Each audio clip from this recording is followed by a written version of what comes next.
नमस्कार, जय हिंद सभी को। Good evening. कैसे हो दोस्तों? आई होप कि सभी बढ़िया होंगे और कुशल मंगल होंगे एवं लगातार अपनी मंजिल की ओर कदम पर कदम बढ़ा रहे होंगे। जैसा कि दोस्तों आप सभी को ये थंबनेल में दिख गया होगा कि अपना जो इंडियन पॉलिटी के अंदर आज जो बिंदु रहने वाला है उसका नाम क्या है? धार्मिक स्वतंत्रता का अधिकार, जो अनुच्छेद 25 से लेकर के और अनुच्छेद 28 तक दिया गया है दोस्तों। ठीक है ना? लेकिन आज क्लास शुरू करने से पहले मैं आप लोगों से ये कहना चाहता हूँ कि इस भारतीय संविधान के निर्माता डॉक्टर भीमराव अंबेडकर, जिन्हें इस भारतीय संविधान का जनक कहा जाता है, उनकी आज पुण्यतिथि है और उनकी याद में अपन इस मंच के माध्यम से 2 मिनट का मौन रखेंगे उनकी याद में और फिर इस क्लास को आगे बढ़ाएंगे। तो सबसे पहले हम शुरुआत यहीं से करते हैं कि उनकी याद में 2 मिनट के लिए अपन मौन रखते हैं। ठीक है दोस्तों?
ठीक है दोस्तों, अब अपन बात करेंगे भारतीय संविधान में उल्लेखित धार्मिक स्वतंत्रता का अधिकार।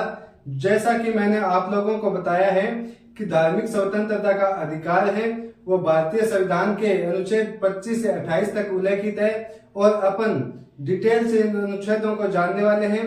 देखिए दोस्तों, अनुच्छेद 25 की यदि अपन बात करें तो अनुच्छेद 25 में 3 आधार माने गए हैं। कौन कौन से आधार? एक तो माना गया है आपका लोक व्यवस्था, सदाचार, और एक आपका माना गया है कौन सा? स्वास्थ्य। इन 3 आधारों को मानते हुए कुछ स्वतंत्रताएं दी गई है। कौन कौन सी स्वतंत्रताएं? पहली स्वतंत्रता तो है अंतःकरण की स्वतंत्रता। दूसरी कि आप किसी भी धर्म को मान सकते हो, ठीक है ना? और तीसरी स्वतंत्रता ये है कि आप किसी भी धर्म का अपनी इच्छा अनुसार उस धर्म का प्रचार प्रसार कर सकते हैं। और उसके अलावा ये है कि आप जिस धर्म को मानते हैं, आप जिस धर्म के अनुयायी हैं, आप उस धर्म से संबंधित हैं, उस धर्म के अनुसार आप आचरण व्यवहार कर सकते हैं। दोस्तों ये बात लिखी हुई है भारतीय संविधान के अनुच्छेद 25 के अंदर, तो ये आपको देख लेना है।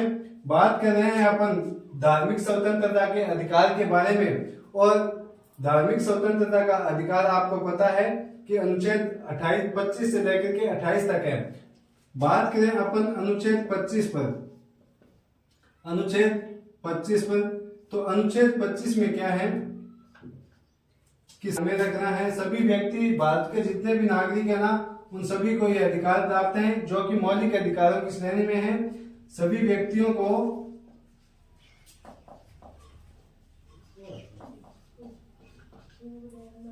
तीन आधार कौन कौन से है? पहला तो आपका लोक व्यवस्था,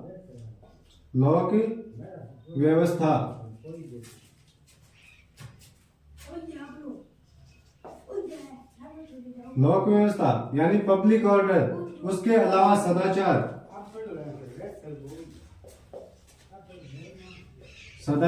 और तीसरा आपका क्या है?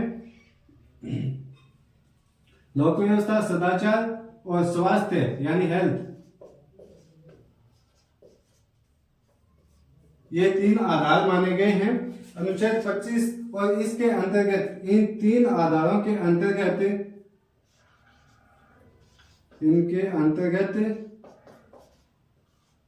सभी व्यक्तियों को स्वतंत्रताएं प्राप्त होगी। इस अनुच्छेद के अनुसार कौन कौन सी स्वतंत्रताएं? तो पहली तो है आपकी अंतःकरण की स्वतंत्रता।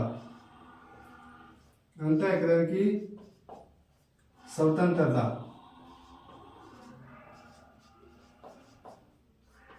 ठीक है ना दोस्तों। उसके बाद में कौन सी है कि आप किसी भी धर्म को मान सकते हो, कोई भी दिक्कत उसमें नहीं है, यानी धर्म को मानने की स्वतंत्रता।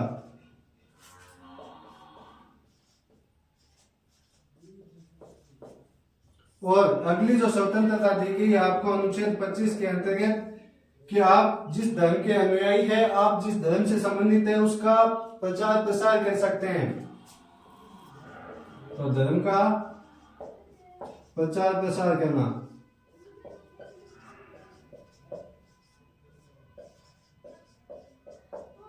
ठीक है ना दोस्तों। और उसके अलावा आपको क्या ध्यान में रखना है, पहले आपकी हो गई अंतःकरण की स्वतंत्रता, धर्म की मानने की स्वतंत्रता। ठीक है ना। फिर उस धर्म की का प्रचार प्रसार करने की स्वतंत्रता। और उसके अलावा आपको ध्यान में रखना है कि उस धर्म के से संबंधित है, उस धर्म के अनुसार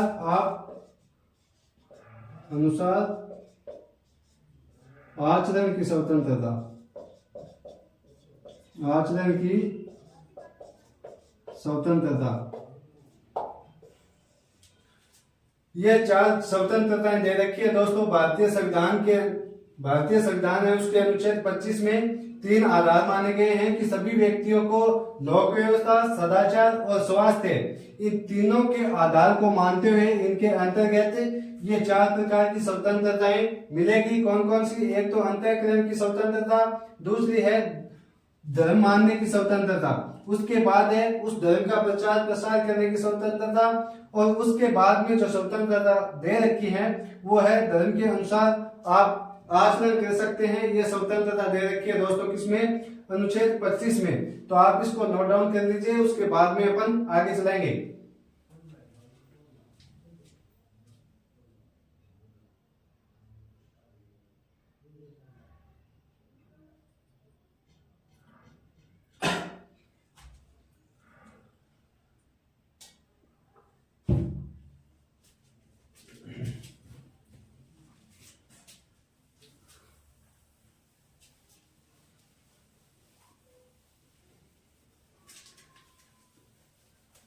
उसके बाद में आप लोगों को क्या ध्यान में रखना है दोस्तों, ये बात भी अनुच्छेद 25 में स्पष्ट रूप से उल्लेखित है कि राज्य हैं वो राज्य की राजनीतिक, आर्थिक और पंथ निरपेक्ष गतिविधियों को नियमित कर सकता है। दोस्तों ये बात भी अनुच्छेद 25 में स्पष्ट रूप से उल्लेखित है। तो ये भी आपको नोट डाउन करनी है। कौन सी? कि राज्य की आर्थिक गतिविधियां, आर्थिक, राजनीतिक और पंथ निरपेक्ष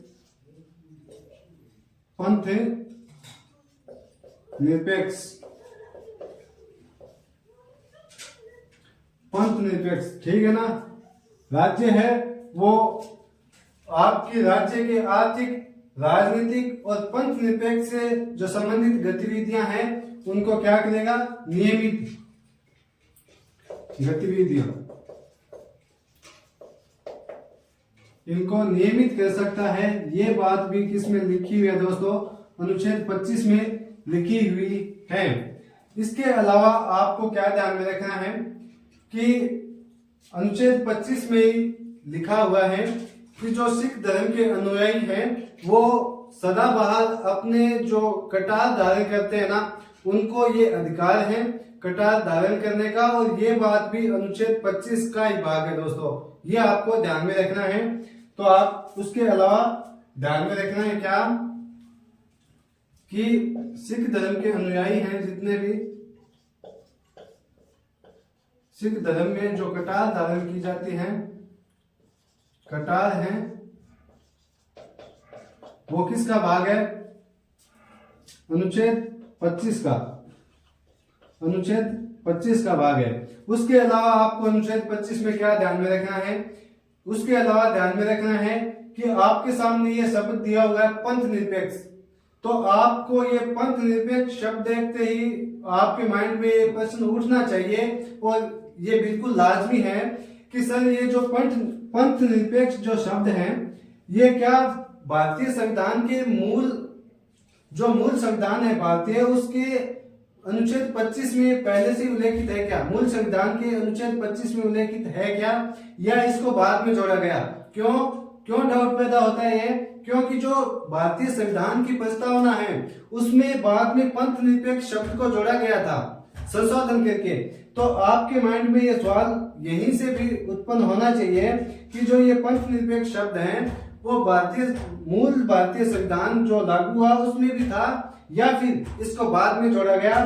तो ये आपको बिल्कुल मालूम होना चाहिए कि जो ये पंथ निरपेक्ष शब्द है अनुच्छेद 25 में ये मूल संविधान से लागू था, ये आपको मालूम होना चाहिए, मूल संविधान से लागू। और क्या ध्यान में रखना है कि जो ये पंथ निरपेक्ष शब्द है वो एज इट इज कहां पे है, भारतीय संविधान की प्रस्तावना में भी है, भारतीय संविधान की प्रस्तावना में है, ठीक है ना। उसके अलावा कि जो ये पंथ निरपेक्ष शब्द है इसका अर्थ क्या है? देखिए दोस्तों, इसका सीधा सा मतलब यही है कि कोई भी राज्य है वो किसी भी धर्म का समर्थन नहीं करेगा और राज्य का कोई धर्म होता नहीं है, ठीक है ना। राज्य सभी धर्मों को एक दृष्टि से देखता है, राज्य के लिए विशेष कोई धर्म नहीं है, ये आपको ध्यान में रखना है, ठीक है दोस्तों। तो एक बार आप इसको नोट डाउन कर लीजिए, ठीक है ना। उसके बाद में अपन आगे चलते हैं और आगे देखने वाले हैं अपन जो मुस्लिम धर्म से संबंधित हैं, ठीक है ना। और मेरे जो बहन भाई इस वीडियो में देख रहे हैं उनको ये भली भांति मालूम है तलाक ए बिद्दत, वो बेहतरीन तरीके से जानते हैं कि तलाक ए बिद्दत क्या चीज है, उस पर अपन बात करने वाले हैं। तो नोट डाउन कर लीजिए इसे, ठीक है दोस्तों। उसके बाद में अपन आगे चलेंगे।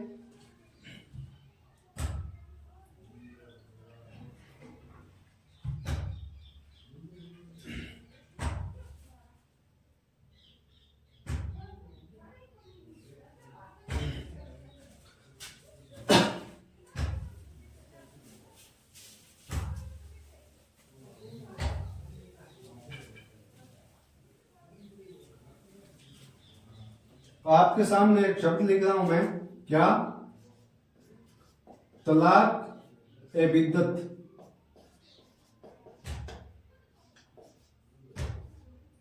ये क्या होता है? देखिए दोस्तों, जो मुस्लिम संप्रदाय है, मुस्लिम जो धर्म है, उसमें एक प्रथा थी, कौन सी?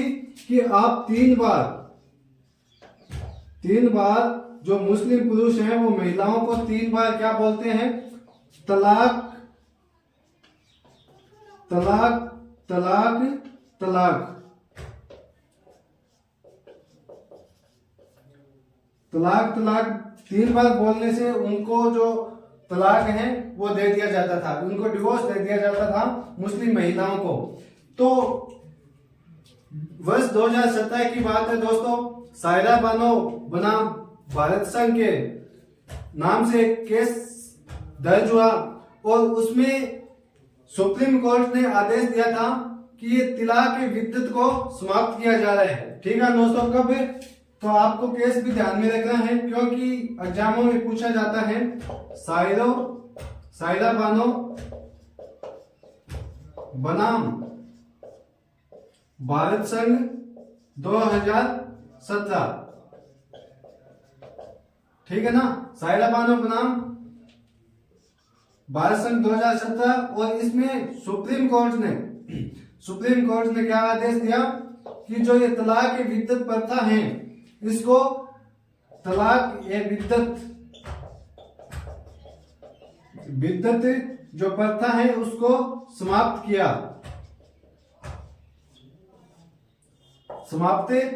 दोस्तों। ये भी आपको ध्यान में रखना है कि तलाक ए बिद्दत और जो सायरा बानो बनाम भारत संघ का जो मामला है वो भी अनुच्छेद 25 से संबंध रखता है दोस्तों।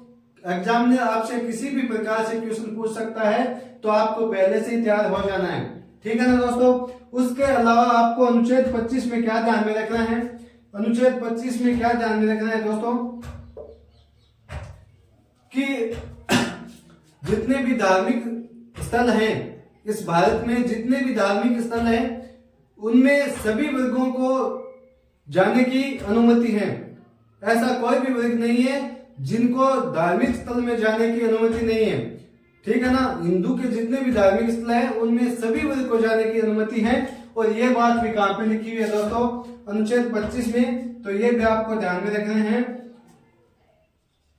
कि सभी धार्मिक स्थलों पर, सभी धार्मिक स्थल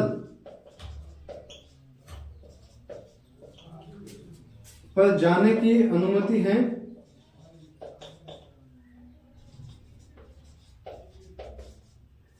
अनुमति है। और अनुमति देता कौन है, भारतीय संविधान का अनुच्छेद 25। हिंदू धर्म के जितने भी है ना धार्मिक स्थल उन पर जाने की अनुमति है। और हिंदू धर्म में यहाँ पे आपको ध्यान में रखना है कौन कौन आते हैं, जैन भी आता है, ठीक है ना। उसके अलावा बौद्ध धर्म भी आता है और उसके अलावा सिख भी आता है दोस्तों, ये भी आपको ध्यान में रखना है। जो अनुच्छेद 25 में हिंदू शब्द दिया गया है उस हिंदू शब्द में जैन भी आता है, बौद्ध भी आता है और उसके अलावा सिख भी आता है, यह आपको ध्यान में रखना है। और अनुच्छेद 25 में दिया गया है कि हिंदुओं के जितने भी धार्मिक स्थल है उन पर जाने का सभी वर्गों को क्या है, अनुमति है। और ये अनुमति देता कौन है दोस्तों, भारतीय संविधान का आर्टिकल 25, ये आपको ध्यान में रखना है। तो नोट डाउन कर लीजिए, उसके बाद में अपन आगे चलते हैं, या फिर आप स्क्रीनशॉट ले लीजिए, ठीक है ना। तो ले लीजिए स्क्रीनशॉट, फिर चलते हैं आगे।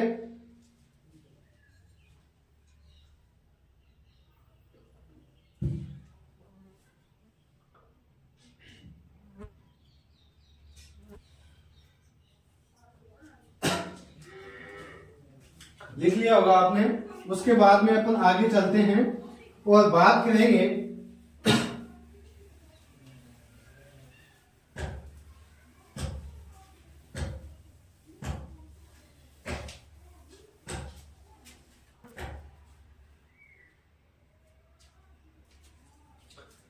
देखिए दोस्तों, केरल में एक मंदिर बना हुआ है, कौन सा, सबरीमाला मंदिर।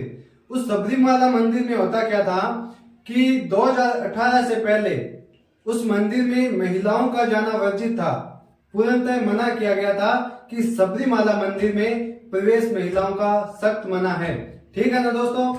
तो एक केस इससे संबंधित भी दर्ज हुआ, ठीक है ना, Indian young lawyers of association के नाम से 2018 में ये केस दर्ज हुआ। और इस केस के अंदर भारत का जो सुप्रीम कोर्ट है उसने ये आदेश दिया था कि इस प्रथा को समाप्त किया जाता है और आज से सभी महिलाओं को जो सबरीमाला मंदिर है उसमें प्रवेश की अनुमति दी जाती है।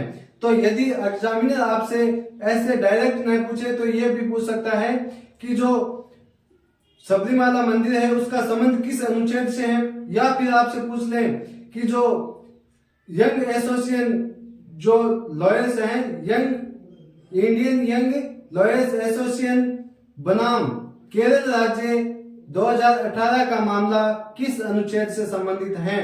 तो आपको ध्यान में रखना है किस अनुच्छेद से संबंधित है दोस्तों, किस अनुच्छेद से, अनुच्छेद 25 से संबंधित है, ये आपको ध्यान में रखना है। तो आप ये भी नोट डाउन करेंगे, क्या, इंडियन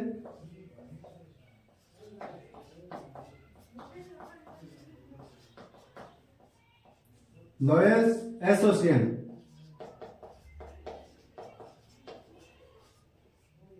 बनाम केरल राज्य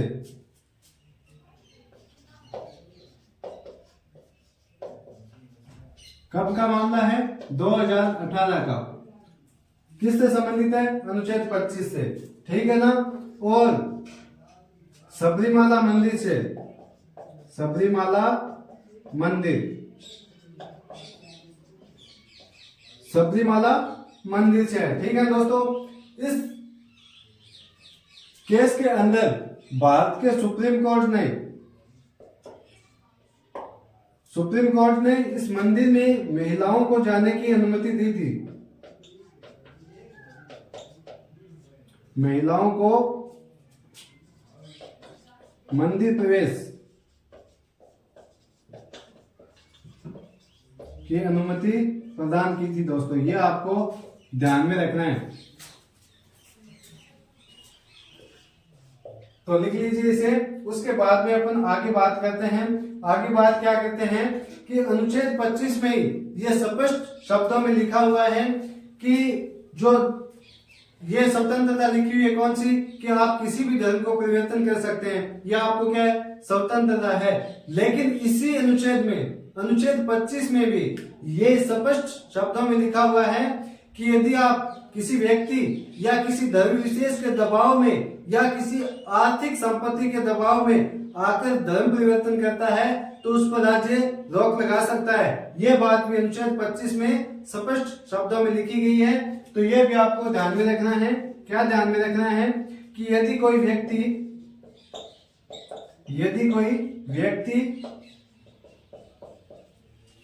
किसी व्यक्ति जो किसी धर्म विशेष से संबंधित है या फिर किसी धर्म या आर्थिक दबाव, आर्थिक संपत्ति के दबाव में आकर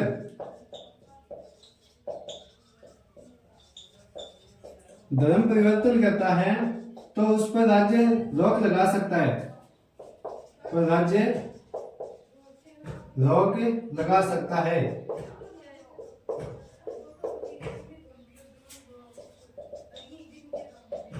यह आपको ध्यान में रखना है दोस्तों। किस में लिखा हुआ है, अनुच्छेद 25 में लिखा हुआ है। एक और तो अनुच्छेद 25 यह कहता है कि भाई आप अपने अनुसार, आपकी इच्छा अनुसार किसी भी धर्म में जा सकते हो, किसी भी धर्म को अपना सकते हो। लेकिन वही एक और अनुच्छेद 25 ये भी कहता है कि यदि आप किसी व्यक्ति के बहकावे में आकर, आप किसी व्यक्ति के दबाव में आकर या फिर किसी धर्म के दबाव में आकर या किसी आर्थिक संपत्ति के दबाव में आकर यदि आप धर्म परिवर्तन करना चाहते हैं तो उस पर राज्य रोक लगा सकता है दोस्तों। ये अनुच्छेद 25 में स्पष्ट शब्दों में लिखा हुआ है। तो अब आप इसको क्या करना है, नोट करना है और उसके बाद में अपन अनुच्छेद 26 के बारे में बात करेंगे। तो लिख लीजिए आप इसे, उसके बाद में अपन अनुच्छेद 26 के बारे में चर्चा करेंगे। तो कर लीजिए नोट डाउन, मैं साइड में हो जाता हूं।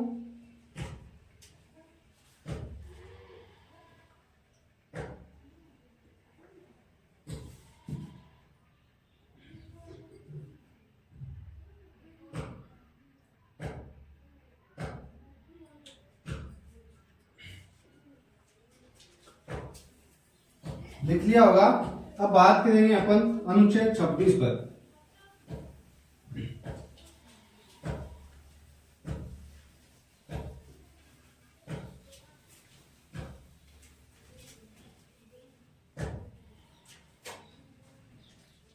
अनुच्छेद 26 में देखिए दोस्तों, अनुच्छेद 26 में क्या दिया हुआ है कि किसी भी व्यक्ति को, अब उसके बाद में 3 आधार फिर से दिए गए हैं। 3 आधार वही हैं जो अनुच्छेद 25 में लिखे हुए हैं। कौन कौन से, तो आपको ध्यान में रखना है, किसी भी व्यक्ति को, अब देखिए आप 3 आधार, कौन सा, एक तो आपका हो गया लोक व्यवस्था, ठीक है ना दोस्तों। उसके बाद में लोक व्यवस्था यानी पब्लिक ऑर्डर, उसके बाद में सदाचार, और उसके अलावा कौन सा, स्वास्थ्य यानी हेल्थ। इनको ध्यान में रखते हुए या आप लिख लीजिए इनके अंतर्गत कितनी स्वतंत्रता है, अनुच्छेद 26 है। वो क्या स्वतंत्रता देता है कि आप किसी भी जो धर्म से संबंधित है वो शिक्षण संस्थान खोल सकते हैं, धर्म से संबंधित शिक्षण संस्थान खोल सकते हैं। तो ये पहली स्वतंत्रता हो गई धर्म से संबंधित शिक्षण संस्थान खोलने की।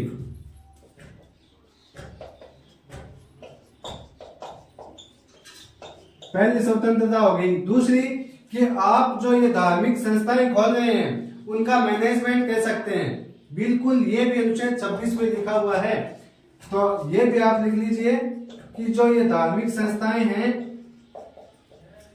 उनका मैनेजमेंट करने की स्वतंत्रता।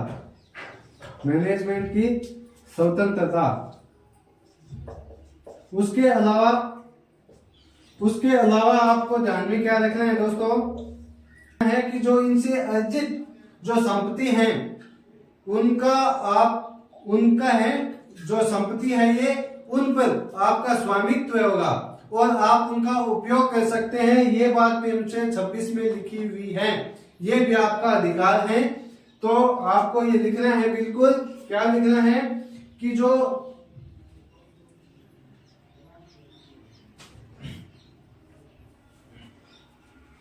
क्या लिखना है दोस्तों कि इन धार्मिक संस्थाओं से, ये जो धार्मिक संस्थाएं हैं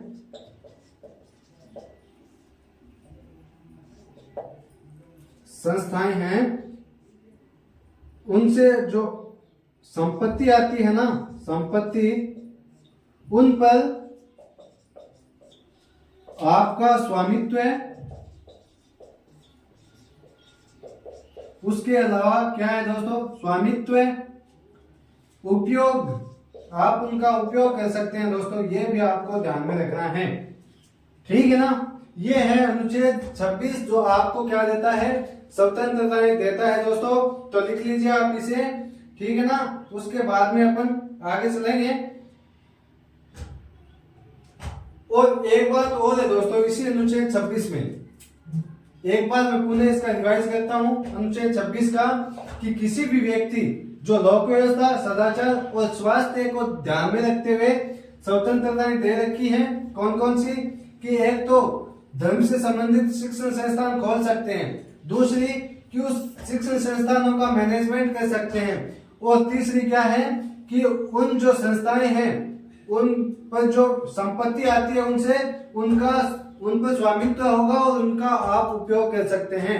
उसके अलावा अनुच्छेद 26 में क्या लिखा हुआ है कि ये जो संपत्ति आती है ना, ये जो इन धार्मिक संस्थाओं से संपत्ति आती है, ये जो धार्मिक स्थल हैं उनसे जो संपत्ति आती है वो आयकर की टैक्स से बाहर होंगे, आयकर से बाहर होंगे। यानी इन जो धार्मिक संस्थाओं में जो संपत्ति आती है ना, उन पर आप आय से संबंधित जो कर होता है ना, वो आप इन पर नहीं लगा सकते दोस्तों। ये बात दी गई है कहां पे दोस्तों, अनुच्छेद 26 में दे रखी है, ठीक है ना। तो अब कर दीजिए आप इनको नोट डाउन, बाद में चलते हैं आगे।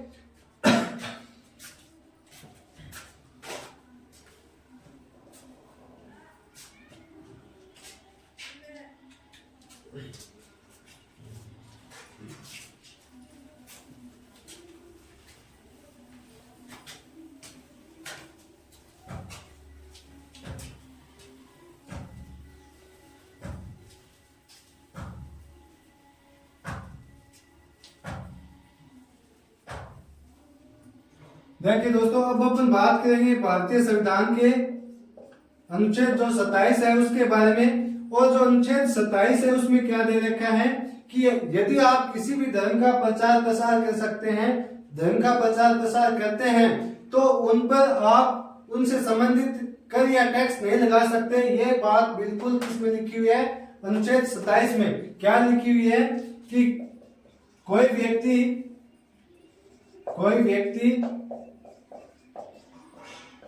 यदि धर्म का प्रचार प्रसार करता है, धर्म का प्रचार प्रसार करता है, तो उस पर आप किसी भी प्रकार का कर या टैक्स, किसी भी प्रकार का कर, या फिर आप बोल सकते हो टैक्स देने के लिए बाध्य नहीं कर सकते, देने के लिए बाध्य नहीं कर सकते, नहीं कर सकते। ये कहां पे लिखा हुआ है दोस्तों? अनुच्छेद 27 में लिखा हुआ है। क्या लिखा हुआ है कि कोई व्यक्ति यदि धर्म का प्रचार प्रसार करता है तो उस पर आप उससे संबंधित किसी भी प्रकार का कोई कर या फिर टैक्स देने के लिए बाध्य नहीं कर सकते। ये बात लिखी हुई है कहां पे? भारतीय संविधान के अनुच्छेद 27 में, ठीक है ना। और अनुच्छेद उसके बाद में बात करेंगे अपन अनुच्छेद 28 के बारे में।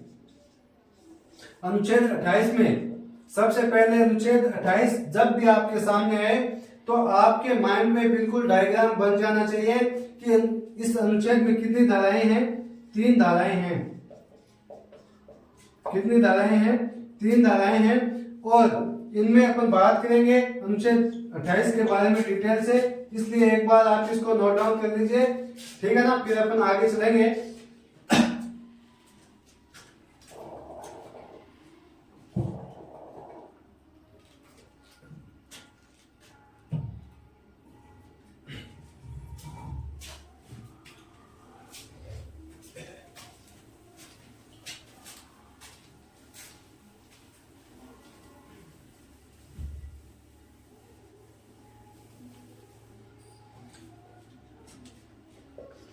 अनुच्छेद 28, अनुच्छेद 3 धाराएं हैं। कितनी धाराएं हैं? 3 धाराएं हैं, ठीक है ना। कौन कौन सी धाराएं सर? तो पहली देखिए कि जो राज्य द्वारा स्थापित या पोषित जो संस्थाएं हैं उनमें आप धार्मिक शिक्षा नहीं दे सकते। यह आपको ध्यान में रखना है कि राज्य द्वारा स्थापित या फिर राज्य द्वारा पोषित, राज्य द्वारा पोषित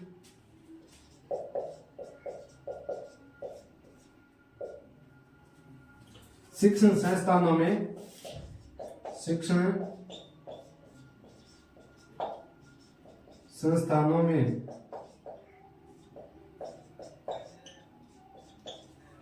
धार्मिक शिक्षा नहीं दे सकते, धार्मिक शिक्षा नहीं दे सकते। ये आपको ध्यान में रखना है। किस में लिखा हुआ है? अनुच्छेद 28 में लिखी हुई है क्या? पहली धारा है जो ये है कि राज्य द्वारा स्थापित या फिर राज्य द्वारा पोषित जितनी भी संस्थाएं हैं उनमें आप धार्मिक शिक्षा नहीं दे सकते। उसके अलावा 2 नंबर बात क्या है कि धार्मिक शिक्षा देने के उद्देश्य से जो संस्थान खोले जाते हैं, धार्मिक शिक्षा देने के उद्देश्य से जो संस्थान खोले जाते हैं उन पर यह प्रावधान लागू नहीं होता।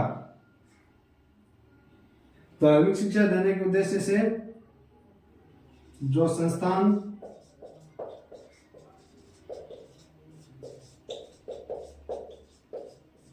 खोले जाते हैं उन पर यह प्रावधान लागू नहीं होता, लागू नहीं होता। ये आपको ध्यान में रखना है। कौन सा प्रावधान लागू नहीं होता दोस्तों? तो पहले वाला कौन सा कि राज्य द्वारा पोषित या फिर राज्य द्वारा स्थापित जो शिक्षण संस्थान है उनमें धार्मिक शिक्षा नहीं दी जा सकती। यह प्रावधान जो 2 नंबर धारा है उस पर लागू नहीं होती। और जो 2 नंबर धारा क्या है वो ये है कि धार्मिक शिक्षा देने के उद्देश्य से जो संस्थान खोले गए हैं उनमें आप धार्मिक शिक्षा दे सकते हो, उन पर यह प्रावधान लागू नहीं होगा। और 3 नंबर बात आपको क्या ध्यान में रखनी है कि जो राज्य द्वारा स्थापित संस्थान है, राज्य द्वारा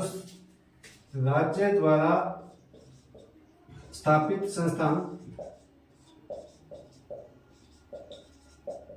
संस्थानों में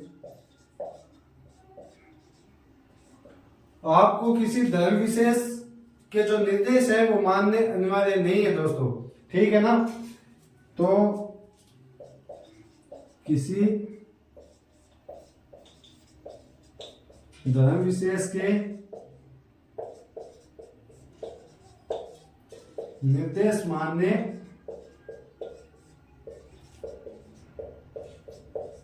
मानने क्या है, अनिवार्य नहीं है। ये आपको ध्यान में रखना है। ये 3 बातें हैं जो आपको अनुच्छेद 28 में ध्यान रखनी है। रिवाइज करिएगा मेरे साथ कौन कौन सी धाराएं हैं कि सर अनुच्छेद 30 जो 28 है उसमें 3 धाराएं दे रखी है। कितनी धाराएं दे रखी है दोस्तों? 3 धाराएं। सर कौन कौन सी? देखिए, पहली बात तो ये है कि जो राज्य द्वारा स्थापित या फिर राज्य द्वारा पोषित जो शिक्षण संस्थान है उनमें आप धार्मिक शिक्षा नहीं दे सकते, 1 नंबर बात। 2 नंबर कि जो धार्मिक शिक्षा देने के उद्देश्य से जो संस्थान खोले जाते हैं उन पर धारा 1 जो अनुच्छेद 28 में है वो प्रावधान लागू नहीं होते। ये भी अनुच्छेद 28 में लिखा हुआ है। 3 नंबर बात क्या है दोस्तों? 3 नंबर बात क्या है कि जो राज्य द्वारा जो पोषित या फिर स्थापित जो संस्थाएं हैं उनमें आप किसी धर्म विशेष के निर्देश मानने के लिए किसी को बाध्य नहीं कर सकते या फिर किसी धर्म विशेष के निर्देश मानने अनिवार्य नहीं है दोस्तों। ये आपको ध्यान में रखना है। उसके अलावा क्या ध्यान में रखना है कि जो इस्लाम धर्म है ना उसमें एकेश्वरवाद माना जाता है, ठीक है दोस्तों, उनमें ही वो आस्था रखते हैं, ठीक है ना। तो उनके लिए राष्ट्रीय गीत गाना अनिवार्य नहीं है। उनके लिए क्या अनिवार्य नहीं है? राष्ट्रीय गीत गाना अनिवार्य नहीं है। हालांकि ध्यान में ये भी रखना है कि जो राष्ट्रीय गीत है वो एक राष्ट्र का प्रतीक है और उसका सम्मान करना प्रत्येक नागरिक का अधिकार है। ये आपको ध्यान में रखना है। तो आज जो अपना बिंदु था धार्मिक स्वतंत्रता का अधिकार वो यहीं पर कंप्लीट होता है और आशा और उम्मीद के साथ मैं ये कह सकता हूं कि ये व्याख्यान आप लोगों को बहुत ही पसंद आने वाला है और आप जल्द ज्यादा से ज्यादा संख्या में इस वीडियो को शेयर करेंगे दोस्तों। और यदि चैनल पर यदि नए हो तो चैनल को सब्सक्राइब भी करेंगे। तो मिलेंगे अगले व्याख्यान में, तब तक के लिए आप इस व्याख्यान का आनंद लीजिए और अपने लक्ष्य की ओर कदम बढ़ाएं। तो मिलेंगे अगले व्याख्यान में, तब तक के लिए thank you very much and I wish you all the best. Thank you.